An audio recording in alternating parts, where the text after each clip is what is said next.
Nós vamos conversar hoje sobre a vida e os processos, e para isso então vamos ler a Sagrada Escritura em João, capítulo 9, a partir do primeiro versículo, que nos fala assim: Enquanto caminhava, Jesus viu um cego de nascença.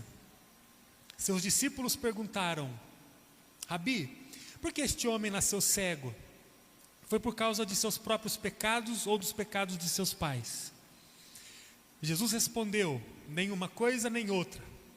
Isso aconteceu para que o poder de Deus se manifestasse nele. Devemos cumprir logo as tarefas que nos foram dadas por aquele que me enviou. A noite se aproxima, quando ninguém pode trabalhar. Mas enquanto estou aqui no mundo, eu sou a luz do mundo. Depois disso, Jesus cuspiu no chão, misturou a terra com saliva e aplicou-a nos olhos do cego. Em seguida disse: vá lavar-se no tanque de Siloé, que significa enviado. O homem foi, lavou-se e voltou enxergando. Seus vizinhos e outros que conheciam como mendigo começaram a perguntar: não é este o homem que costumava ficar sentado pedindo esmolas? Alguns diziam que sim e outros que diziam não. Apenas se parece com ele. O mendigo, porém, insistia: sim, sou eu mesmo. Quem curou você? Perguntaram eles. O que aconteceu? Ele respondeu: o homem chamado Jesus misturou terra com saliva, colocou-a em meus olhos e disse: vá lavar-se no tanque de Siloé. Eu fui e me lavei, e agora posso ver. Amém, amém, amém. Vamos orar. Ó Espírito Santo, nós estamos mais uma vez diante da Tua Palavra, suplicando ao Senhor que o Senhor possa tocar profundamente na mais profunda raiz do nosso coração. A Tua Palavra é poderosa, Senhor. É o Teu Espírito o único executor da Sua obra na terra. Não há palavras em mim, não há capacidade de convencimento neste lugar que não seja a ação do Teu Espírito. Opere, Senhor, agora em nosso coração, de uma forma sobrenatural. Nos transcenda, nos leve para além da nossa física, da nossa estrutura material, que possamos ver agora no âmbito espiritual uma ação transformadora do Senhor em nós, a começar em mim, alcançando todos que estão aqui, Senhor, até aquele mais distante que está nos acompanhando pela internet. É nosso pedido agora, confessando ao Senhor os nossos pecados, pelo amor de Jesus, em nome dele, amém. Amém. Nós estamos no último parágrafo de 2021. Para essa noite eu quero falar então com você sobre a vida e os processos. Não subestime a simplicidade desse lugar, desse encontro. Não subestime esse encontro virtual que você está participando agora. Se concentre, você está diante de alguém que pode levar você ao nível de vida que você nem imagina, para o resto dessa vida e para além dela. Então se concentre e receba aquilo que você está ouvindo nesse momento. E para falar sobre esse tema, nós vamos usar essa experiência de Jesus, em que ele curou esse cego de nascença. Eu quero começar pensando com você a condição de cego na época em que Jesus fez esse milagre. Com certeza, hoje, uma pessoa com deficiência visual, ela vive muito melhor do que uma pessoa cega vivia há 2000 anos atrás. Graças à acessibilidade que nós temos, graças à tecnologia que nós temos, a ciência evoluiu, a humanidade evoluiu. Então o cego hoje ele vive melhor, muito melhor do que um cego vivia na época de Cristo. Portanto, eu quero pensar com você, a partir dessa experiência, pensando no cego da época de Cristo. Na época de Jesus, ser cego era um sinônimo de viver um estado de miséria, um estado de desprezo muito profundo. O cego de antigamente, ele vivia de esmolas, ele vivia de migalhas. Inclusive muitos eram encaminhados naturalmente na via da miséria para a prostituição. Eles não tinham dignidade, não tinham sustento, e um dos caminhos muito favoráveis para a época, para o cego, favorável eu me refiro no sentido de possível, era a própria prostituição. A própria religião condenava os cegos, os tratavam como amaldiçoados. O cego ele era amaldiçoado pela própria lente da religião. Olha, ou seja, a vida do cego na época de Jesus, nesse contexto aqui, era muito difícil. Além de todos esses arranjos que o cego possuía, terríveis arranjos, ele também não tinha o básico que precisava para ser feliz. A vida daquele homem era uma vida miserável e ele não tinha o básico para ser feliz. Também o cego na época de Jesus não tinha clareza de futuro, até porque isso é muito peculiar de quem não tem visão. Quem não tem visão não tem clareza de futuro. Quem é cego, além de não ter o básico para ser feliz, a partir do contexto de Jesus, também tem uma extrema incapacidade de enxergar as possibilidades que a vida traz. A vida só pode ser bem construída por quem sabe enxergar e aproveitar as oportunidades. Uma pessoa cega, ela não consegue ver com clareza o futuro. Se ela não consegue ver com clareza o futuro, ela não consegue construir a vida de forma bem feita, porque ela não consegue enxergar com clareza o futuro. O que resta para uma pessoa que não consegue perceber o futuro? Desperdiçar as oportunidades. Então, o cego ele não tinha clareza de futuro, de perspectiva de vida. A incapacidade era muito grande de enxergar, que é muito inerente a quem não tem visão. O cego também, ele não conseguia oferecer nada a ninguém, porque ele era extremamente dependente. O cego, ele tinha incapacidade profunda de tocar e beneficiar alguém. Ele sempre se portou como um agente passivo, é aquele que só recebe. Mas o cego, ele nunca pôde ser um agente ativo, que gera, que oferece, que dá. O cego não tem essa capacidade. É por isso que o cego, o agente passivo, ele flerta, ele se relaciona mais com a murmuração e reclamação do que com a celebração. Porque quem é passivo e entrega está mais determinado pela celebração. E quem não tem, não oferece nada, reclama. Isso é um sintoma, inclusive, para essas duas vertentes, né? São dois sintomas. A reclamação tem a ver com quem só deseja ter e não tem. E a celebração tem a ver com quem sempre tem e dá. A experiência de Jesus com esse cego, ou seja, um homem que não tinha o básico para ser feliz, um homem que não conseguia ter clareza nenhuma de futuro, e um homem que não conseguia oferecer nada a ninguém, esse homem, esse perfil de humanidade, se depara com Jesus, e ali Jesus então vive o milagre, e esse milagre eu gostaria de usar como reflexão para falarmos sobre a vida e os processos, descrito em 3 etapas. Esse milagre que Jesus fez contém 3 etapas. Vocês sabem que eu gosto muito do 3, né? E aí eu não vou gastar tempo para explicar porque eu gosto do 3. Mas o 3 tem muito sentido na Bíblia, né? Início, meio e fim, trindade, a nossa estrutura humana, alma, espírito, corpo, e aí por aí vai. Mas eu queria usar inclusive 3 partes desse processo para que essa palavra possa entrar no teu coração e germinar. A experiência de Jesus, então, ela começa com o cego a partir da primeira etapa, que eu denomino diagnóstico.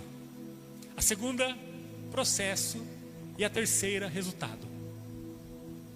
Diagnóstico, processo e resultado. Vamos falar juntos isso? Vamos lá? Diagnóstico, processo e resultado. Mais uma vez. Diagnóstico, processo e resultado. Essa ordem nunca pode ser quebrada. Inclusive, a manifestação do poder de Deus, segundo as experiências de Cristo Jesus, obedece essa ordem. Não é possível alcançar resultado antes do processo. Não é possível começar o processo antes do diagnóstico. Portanto, diagnóstico, processo e resultado faz parte de um conjunto linear de etapas que não pode ser violado ou bagunçado ou tirado de ordem. Embora a manifestação de Deus, ela pode acontecer das formas mais inusitadas possíveis, porque Deus, ele é poderoso, ele tem o controle, ele é criativo, ele ama, mas embora Deus tenha todo o poder para fazer as coisas de forma inusitada, fora de um padrão, quando começamos a olhar para Jesus Cristo, nós percebemos que há um controle, há um processo que Jesus constrói para a manifestação do reino de Deus no mundo. Eu queria rapidamente trazer algumas coisas, quero pensar algumas coisas do próprio livro de João aqui, que nós estamos lendo, que nós usamos como base, só para você ter uma ideia do que eu estou falando. Você já ouviu falar na festa de Caná? João capítulo 2, Jesus identifica que faltou o vinho. Jesus estava com a sua família, com os discípulos lá numa festa de casamento, falta o vinho, primeiro milagre de Jesus. E aí Jesus, quando percebe que falta o vinho, o que acontece ali? O diagnóstico. Jesus percebeu, faltou o vinho.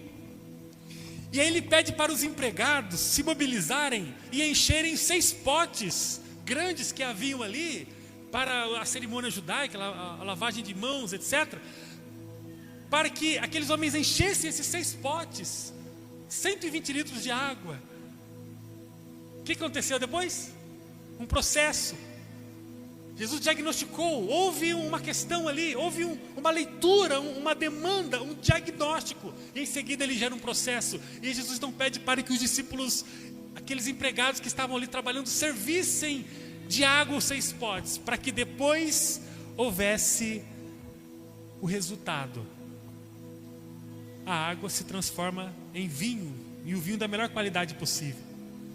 Percebam, na experiência de Caná, nós encontramos o diagnóstico, nós encontramos o processo que é construído e nós encontramos o resultado. E outra experiência muito conhecida também de João 6, a gente vê um pouquinho mais para frente do livro, a multiplicação dos pães e dos peixes.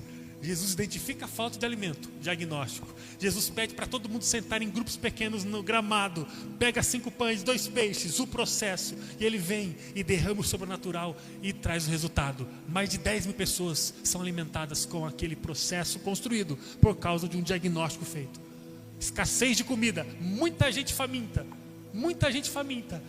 Vamos gerar um processo, todo mundo senta, organiza em grupos pequenos. O que nós temos aqui? Pega esse pouco de alimento, vamos gerar o processo. Jesus não pegou do diagnóstico e já correu e pulou para o resultado. Não, há um processo no meio. E a mulher adúltera, um pouco mais, 2 capítulos à frente, capítulo 8, Jesus se depara com uma mulher adúltera, pega no ato de adultério. Pela lei ela deveria ser apedrejada. Diagnóstico: uma mulher está prestes a ser apedrejada e ela pode ser morta. Diante das acusações de Jesus, Jesus inicia um processo. Ele vai até a mulher, se abaixa e começa a escrever com o dedo na terra, olhando para ela. Processo. E depois de perguntar para os acusadores quem não tinha pecado, todo mundo tinha. Então aquela mulher foi salva e foi liberta. Resultado: mas entre a acusação e diagnóstico e a libertação, houve um processo necessário. E poderia estar várias experiências aqui, Lázaro e tantas outras.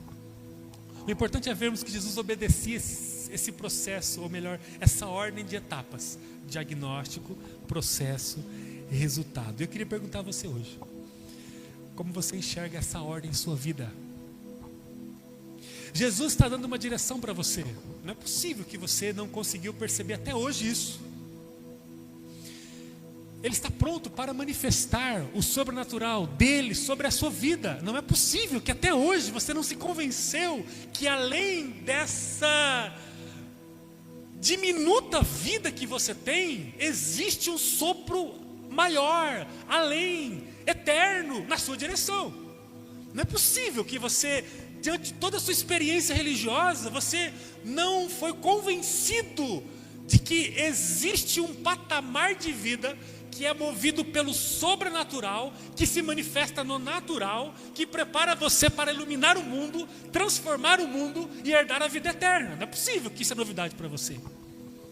Jesus está na sua direção. Eu queria perguntar a você, você entende qual é o seu diagnóstico, o processo e o resultado que você precisa seguir, uma vez que esse é o padrão de Jesus? Então, para pensar um pouco mais com profundidade sobre isso com você, vamos então começar sobre o diagnóstico. Se preparem aí. Tenha a grandeza de olhar para a sua vida com honestidade nesse momento. Porque não há processo e não há resultado se antes você não fizer um apurado diagnóstico da sua vida. O que Deus tem para você vai se iniciar quando você conseguir reconhecer de fato a sua real condição. Qual é o diagnóstico da sua vida hoje? O texto fala que Jesus estava caminhando e viu um homem cego de nascença. A condição do homem era um homem inquestionavelmente cego. Ele vivia na escuridão. Se você agora fechar os seus olhos, você vai se deparar com uma escuridão. E Jesus, na conversa com os discípulos, diz no versículo 5 que nós lemos: eu estou no mundo e eu sou a luz do mundo. Jesus nem entra na discussão sobre a origem da doença, mas afirma que é para a glória de Deus. E nessa experiência, o diagnóstico daquele homem era muito claro. Aquele homem estava cego. Aquele homem não conseguia enxergar. Aquele homem só via escuridão. Aquele homem não tinha o básico para ser feliz. Aquele homem não conseguia ver com clareza o futuro. Aquele homem não conseguia ajudar ninguém. O diagnóstico desse homem, transliterando para a nossa estrutura existencial, humana, física, emocional, espiritual, é o mesmo nosso. Aquele homem estava numa estrutura física, limitado, cego, sem o básico para ser feliz, sem ter clareza de futuro e sem ter condição de ajudar ninguém. Esse homem, fisicamente, é uma amostragem da existência humana espiritualmente.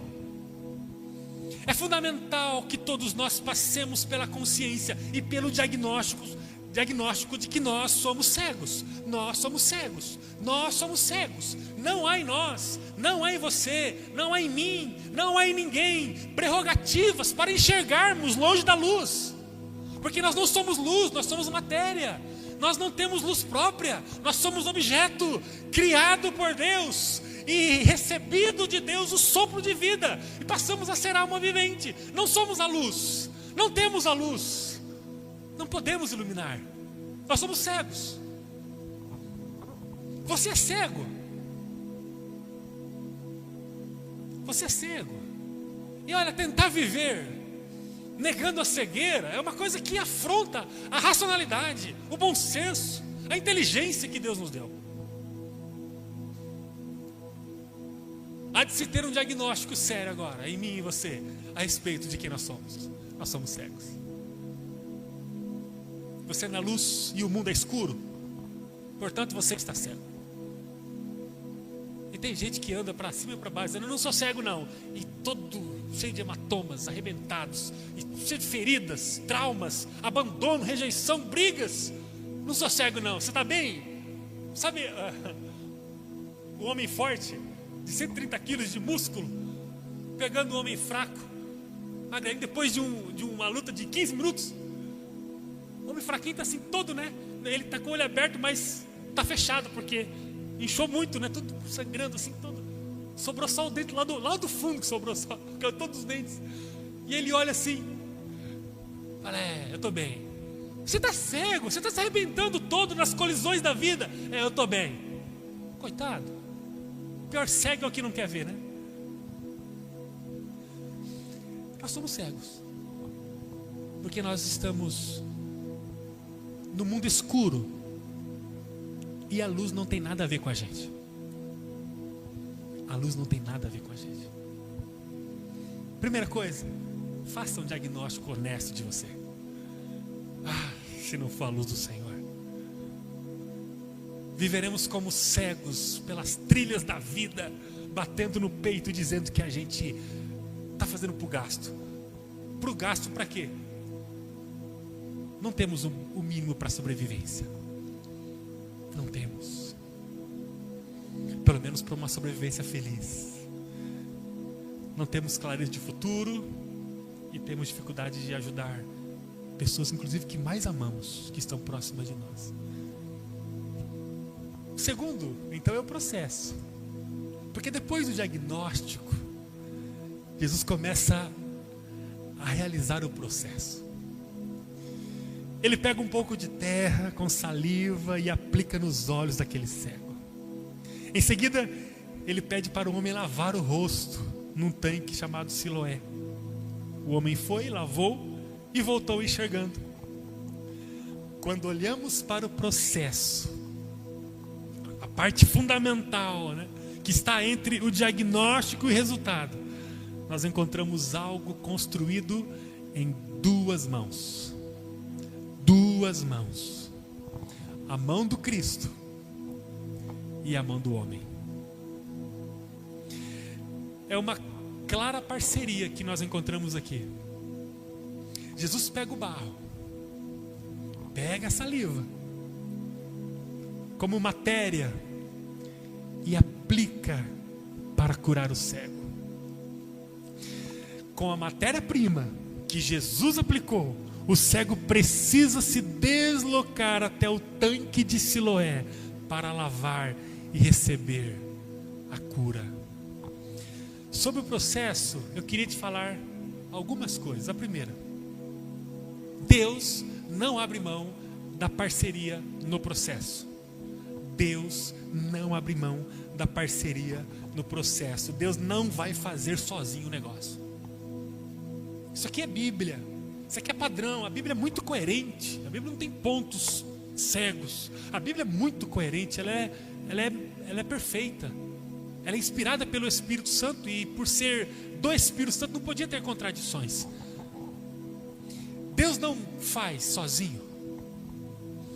Deus não vai fazer aquilo que cabe a nós no processo. Deus não faz. Parte do processo corresponde a mim e a você.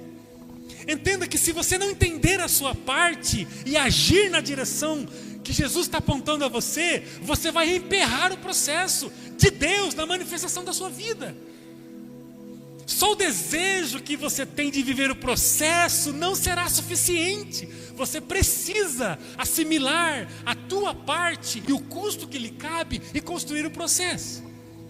É necessário superar as dificuldades. É necessário confiar nas palavras de Jesus e seguir a direção que Ele tem apontado. O que Deus tem para você? O que Deus tem para a sua família? Está no caminho que Jesus aponta. E esse caminho tem que ser trafegado. Você precisa caminhar, você precisa andar, se mover. Em nome de Jesus, saia do lugar onde você está e comece a andar na direção que Jesus tem apontado para você. Ele já colocou o barro e a sua saliva, já preparou toda a matéria-prima, já colocou nos teus olhos, mas você precisa se mover. Se você está meio perdido, a gente pode ajudar você a se mover. É necessário se mover. Sobre o processo, Deus não abre mão da parceria. Você não pode ficar paralisado, porque Deus, Ele já preparou. Olha, você está aqui. Você talvez está em casa aí, faz parte da comunidade. Você está aqui, você já recebeu, tem alguma coisa aí no seu rosto. Você já teve acesso à matéria-prima do Senhor. Agora comece a andar. Comece a andar. Para onde? Para direcionamentos que Deus vai apontar para você todos os dias. Primeira coisa que eu quero dizer então para você é que Deus não abre mão da parceria. O processo é feito em duas mãos. A mão de Deus e a sua mão. A segunda coisa, pague o preço do processo. Será que foi, vamos pensar aqui, gente, será que foi fácil para aquele cego? achar o tanque de Siloé? O rapaz era cego. Aí Jesus vem, poxa vida, eu vou manifestar a glória do Pai na sua vida. Vem aqui. O cego, ele já vai na expectativa de passar a ver. Jesus vem, pega um tanto de barro, molha com a própria saliva e gruda no rosto do rapaz. Pô, Jesus, eu achei que o Senhor ia colocar a mão sobre minha cabeça e determinar a cura. Agora o Senhor enche meu rosto de barro. Eu não vou entrar aqui na questão, tá? Medicinal, a importância do barro. Tem toda uma questão que não é o caso aqui. Tá, tem um valor, né, medicinal no que Jesus fez ali. Jesus usou um processo para construir o sobrenatural. Mas aquele homem com o rosto cheio de barro. Jesus fala, tudo bem, Jesus, posso abrir? Posso? Alguém sussurra, espera mais um pouquinho. Pode? Olha, agora você vai ter que ir lá no tanque de Siloé. Tanque de Siloé, Jesus? Tenta imaginar a cena comigo. Aquele homem cego, com um tanto de barro no rosto, ele começa de alguma forma, ajudado por alguém, a gente não sabe, mas ele começa uma árdua e difícil caminhada até o tanque de Siloé. Ele tinha que encontrar o tanque de Siloé. Você tem se portado diante do preço? De que forma? Jesus estabeleceu um processo muito específico para aquele homem. Eu quero que você saiba hoje que Jesus estabeleceu um processo muito específico para a sua vida. Existe um jeito, existe um processo, existe um caminhar, existe uma comunidade, existem formas, metodologia, estratégias, caminhos para que você siga com o toque de Jesus na sua vida. Mas tem que seguir. Vida e os processos, nós precisamos entender que Jesus toca e Ele nos adiciona a um caminho de cura e de transformação, que é consequência de uma caminhada, de um processo, de um preço, e que não é fácil. Qual é o processo da sua vida hoje necessário? Eu quero te sugerir algumas coisas aqui, só para sugerir mesmo. Pode ser que não se encaixe em você, mas eu vou sugerir. Pode ser que Cristo esteja apontando para você uma convivência regular e intensa com a oração e a palavra. Pode ser. Jesus vem, toca em você e aciona em você o potencial de transformação em vida, para você ser curado. Curado do quê? Da sua cegueira, de um estado de vida que você não tem o suficiente para ser feliz. Curar você do estado de escassez, onde você não consegue visualizar um futuro melhor do que o medíocre que você vive, onde você não consegue perceber que existem pessoas ao seu lado precisando do teu amor, mas você é tão seco, tão rachante, esturricante, que você não consegue oferecer nada. Eu estou falando disso. É o tipo de vida que transborda, que abunda, que cura, que ministra, que é feliz, que é brilhante, que é luz, porque tem a luz. Talvez para você, o caminho mais necessário agora é você encontrar um lugar na sua vida onde você viva a oração e a palavra, por exemplo. Mas é um peso enorme. Pegar a minha Bíblia, marcá-la, meditar nela todos os dias, com devoção, amor e quebrantamento, é muito pesado para mim. Jesus me colocou mesmo algo em mim para curar a minha vida, mas eu não consigo fazer isso não. Talvez pode ser o caminho da devocional. Talvez pode ser o caminho do ego. Você é tão orgulhoso que não consegue perdoar as pessoas. Você tem mágoa, você tem raiva, você tem rancor, você não quer saber. Você está tão machucado que prefere se definhar em suas próprias dores e ficar ali, adoecido e cada vez mais adoecido. Talvez pode ser a capacidade de perdoar. Talvez pode ser a capacidade de dizer para sua família o quanto que você ama Jesus. Mas por que você não consegue falar que você ama Jesus, você não fala mais nada. Você não fala que ama a família, você não fala que ama ninguém. Porque você está cego. Porque você está no estado do cego. E aí, eu passo 10 dias sem orar com a minha família. Talvez eu só precisaria ter caminhado um pouco para que eu pudesse levantar uma cultura na minha família. Talvez esse é o caminho difícil para você. E é difícil para todo mundo. Lá em casa nós lutamos todos os dias contra isso. E eu falei com a Juju, esse ano ele não vai ser mais escasso em nosso devocional. Nós vamos começar a ter. O Natan pegou o jeito. O Natan, ele anda mais rápido nesse caminho da devocional do que eu. Domingo passado foi muito forte para mim. Nós chegamos em casa, dormimos tarde, aquela coisa toda. 00:30 veio o Natan. Foi trombando nas paredes. Papai, devocional. Pô, filho, Deus falou tanto com a gente já hoje, eu pensei, né? Na igreja, você não ouviu não? Os batismos lá, filho, coisa... É devocional, tem que fazer devocional. E eu troquei os personagens, com certeza, porque eu não estava entendendo mais ali a função dos personagens bíblicos. Mas nós oramos. Os irmãos têm que ver o Natan orando. Exatamente do jeito que eu oro no dia, porque a gente reveza a oração, né? Do jeito que eu oro no dia, ele repete no dia seguinte. Exatamente a mesma oração. Mas tem muito que melhorar. Talvez Jesus já deixou tudo preparadinho para a minha família fluir no Espírito Santo. Ser cheia de honra e bênção. De uma forma inimaginável aos olhos humanos. Mas talvez eu tropece no campo da devocional, que é orar com os meus filhos, que é meditar, que é orar com a minha esposa. Você, mulher, orar com seu esposo, orar com seus pais. Talvez é o caminho. Talvez Cristo está apontando para você o caminho da aliança na comunidade. Você anda displicente, desinteressado com a comunidade. Talvez é um caminho, talvez é o seu caminho agora. Diz assim, olha, eu tenho uma aliança com vocês, pessoal. Eu estou com vocês, a minha vida está linkada com vocês num propósito eterno. O que vamos fazer? Pode contar comigo. Talvez é isso. Pode ser muitas coisas. A questão é que Cristo está apontando processos para você. À medida que você viver esses processos, Deus vai se derramar sobre você de forma sobrenatural. E a última parte é o resultado. Nunca se esqueça que Deus pensa sobre você uma realidade maior da que você vive hoje.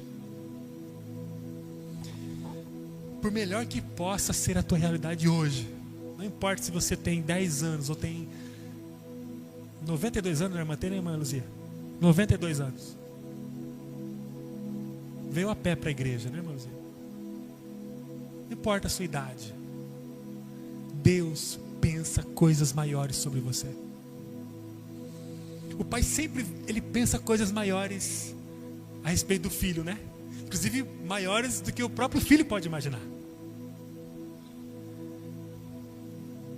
Você não pode ter ideia das coisas que Deus pensa a seu respeito. Essas coisas que Deus pensa serão derramadas sobre você desde que você entenda o seu diagnóstico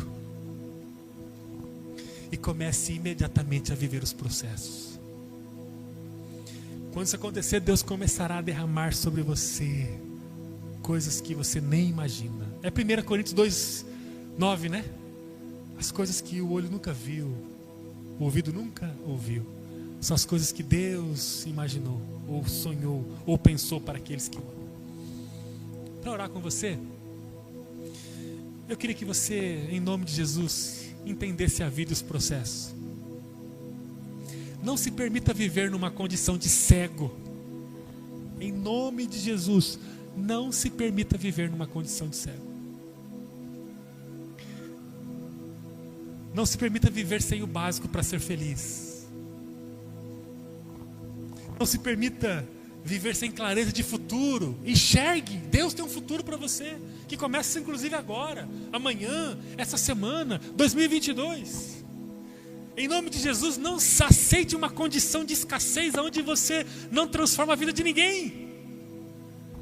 Deus tem um caminho para você. Faça alguma coisa, faça alguma coisa. Está aqui o Tiago, né? Uma inspiração para nós.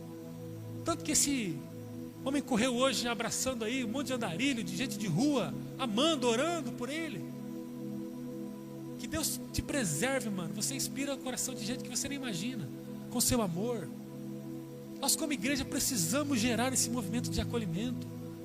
Mas como? Se a gente não consegue abraçar e colocar o nosso filho no nosso peito e dizer assim: filho, você está bem hoje? Deixa eu orar por você.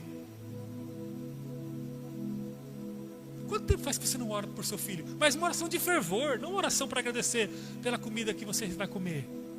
Só vocês dois. Casamento é feito só por Jesus o casamento. Mas é tanta escassez, Deus está tão meio de longe assim, porque você tem fugido dele, que você não consegue nem mais sonhar um casamento melhor. Por quê? Porque isso é incapacidade de ver. Quem não vê não sonha, não alimenta expectativa, não tem perspectiva boa, porque quem não enxerga não tem muita coisa para ver a nossa escuridão. Não se permita viver como cego. Não é isso que Deus tem pensado para você. Mas não se esqueça, duas coisas. Deus não abre mão da parceria com Ele. E você tem que assimilar o preço dos processos. Assim você vai viver a manifestação de Deus sobre a sua vida e sobre a sua família de uma forma que você nunca imaginou. Você recebe essa palavra hoje? Vida em processo. Vamos começar os processos?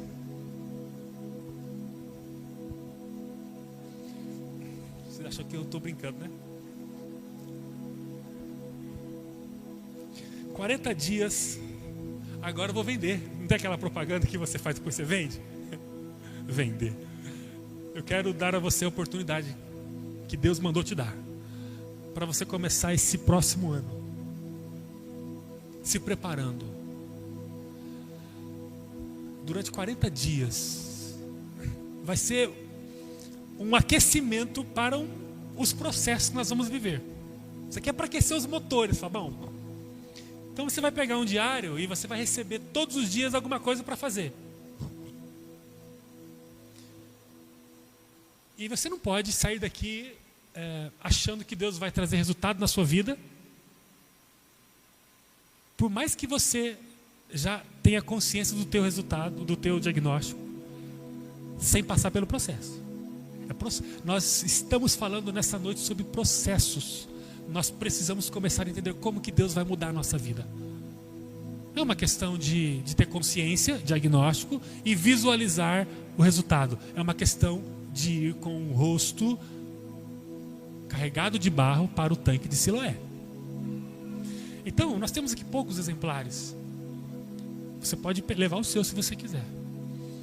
Mas você vai poder acompanhar pela rede social da igreja. E você que é daqui da igreja, você vai receber até o próximo dia 1º, se você quiser. Nós vamos ter esse material para 40 dias de preparação para um 2022 transbordante. Para você viver isso aqui, você vai ter que ver o processo. Se você não quer descer até o tanque de Siloé, nem pega. Fica aí cego. Fica aí cego. Pegue uma direção que Deus está te dando. Não, pastor, Deus tem outra direção que eu já sei que Ele falou comigo. Maravilha, siga-as. Não é isso aqui, não há monopólio aqui. Isso aqui, na eternidade, é uma expressão de um caminho. Tem muitos caminhos para você seguir. Só que se você não tem nada, pegue esse, né? Coloque nas suas mãos, no teu coração, esse processo e comece a viver. Todos os dias você vai ter um tempo com Deus. Não, todo dia não também, né? Todo dia. Você vai ter que ter uma agenda para escrever. Baratinha, gente. Compra agenda. Você vai escrever. Você vai ter ali todo um processo diário para você refletir. E aí você vai falar sobre a sua vida e sobre o que Deus vai fazer nela.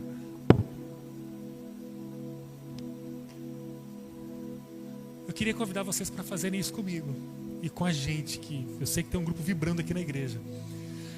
O que nós vamos ver aqui é o preâmbulo, é a introdução do que nós vamos viver durante todo esse ano de forma mais profunda depois.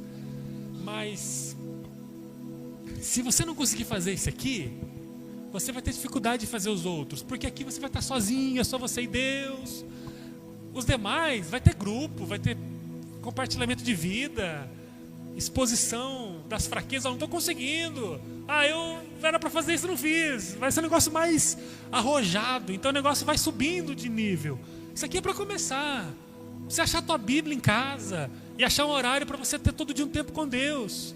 Porque se você não tiver todo dia um tempo com Deus, você vai falar a respeito de quem na sua vida matrimonial, familiar, profissional, social e por aí vai, ministerial.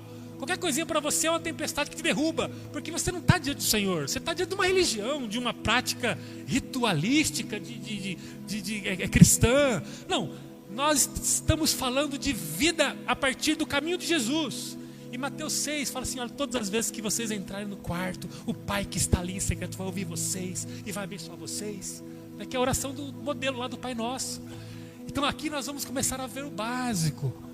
Aqui é mais light, mas se você não conseguir fazer isso aqui bem feitinho, você vai tropeçar depois, porque na hora que alguém te ligar para orar com você, fala, que invasão de privacidade, não devo nada para ninguém. O negócio é mais profundo, né? As irmãs vão se juntar para falar como é que está sendo, as irmãs casadas. Como é que está sendo, irmã, lá em casa, na nossa tarefa? De dar um beijo no marido e falar algumas coisas para você. Fez, irmã? A irmã ela nem chegou nessa fase, porque ela nem levou material. Na hora que os pais se juntarem para falar sobre os filhos, como é que foi as memórias? Conseguiu fazer? Fez o exercício do pai? Fez? Vocês estão entendendo que isso aqui é para começar? Vai começar dia 1º agora. Vamos até o 40º dia. E você tem a chance de viver um processo. Isso aqui vai ser um guia para você, um GPS para que você viva pequenos processos da sua vida. Tá bom? Vamos falar aqui sobre identidade, sobre família, sobre igreja, sobre dinheiro. O negócio de dinheiro aqui é um negócio de doido. Como 6 dias falando sobre dinheiro. Dinheiro, qual que é o dinheiro? Por que eu faço com o dinheiro? Qual que é a importância dele, lugar dele? Exercício, devocional, Bíblia. Muito profundo. Dinheiro, profissão, trabalho, transbordo. Você precisa ver. Leve o material. Não vai dar se todos quiserem, né? E eu acredito que você vai ficar muito triste se você não pegar. Vai ser abatido ali, mas depois você consegue pegar. Teremos mais cópias até o final de semana. A ideia é fazermos pelo menos 80 dele. Então, você levanta aqui, já leva, bênção. Não conseguindo, é só dia 1º que nós vamos começar, tá? Não precisa começar amanhã. Não tem graça começar amanhã. Você vai destoar do negócio. Então você aguarda um pouquinho, vai orando em casa, compra o diário. E aí você vai começar com todo mundo dia 1º. E se você de alguma forma não conseguir ainda, você poderá acompanhar pela rede social da igreja. O que eu queria deixar aqui para vocês, para a gente orar, para terminar. O cego não faz nada por ninguém, né? Sabemos disso. Você não é cego porque você recebeu Jesus, que é a luz do mundo, como ele mesmo diz no versículo 5 do capítulo 9. Tenta fazer com mais alguém. Você não vai retroceder para a cegueira. Você não vai dar sua visão para a pessoa e ficar cego.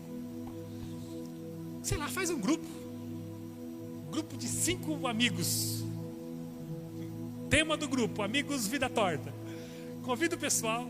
Fala, amigos, queria convidar. Porque você vai receber em um arquivo bem específico para o WhatsApp. E você todo dia pode jogar lá exatamente o dia, as tarefas, a devocional do dia. Aí você convida o pessoal. Vamos fazer comigo? Vamos? Tem um tempo para você preparar isso ainda. Convida alguém que trabalha com você, a própria família. E aí ela não vai ter o diário impresso talvez, mas aí você vai poder juntar um grupo e vai viver com essa pessoa o processo de 40 dias com ela. Você fala assim, você não vai piorar em nada se você fizer. Então garanto ficar do mesmo jeito. Vamos com a gente? Entra no grupo aí. E aí, tem devocional, vocês fazem cada um no seu horário. Aí compartilha, comenta o que Deus falou com você, o que você aprendeu, fez a tarefinha, como é que foi? Ô, gente, é legal, não é? Não? É legal sim. Eu sei que vocês estão vibrando por dentro.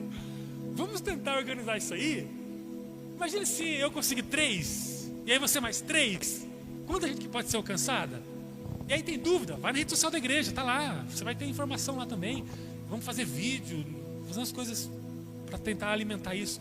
Mas eu queria muito que você, porque você não é cego, além de você viver isso aqui com muita regularidade e intensidade, você abençoasse alguém durante 40 dias, tá? Vocês estão prontos para fazer isso aqui? Ah, gente, vocês estão sim. Vocês não falam, mas vocês estão. Vamos orar então. Quero convidar você agora para se posicionar diante de Deus, porque é o que vale mesmo, sabe? Não é sobre mim, não. É um posicionamento diante de Deus. Você que está em casa aí, se concentra agora também com a gente. Vamos orar.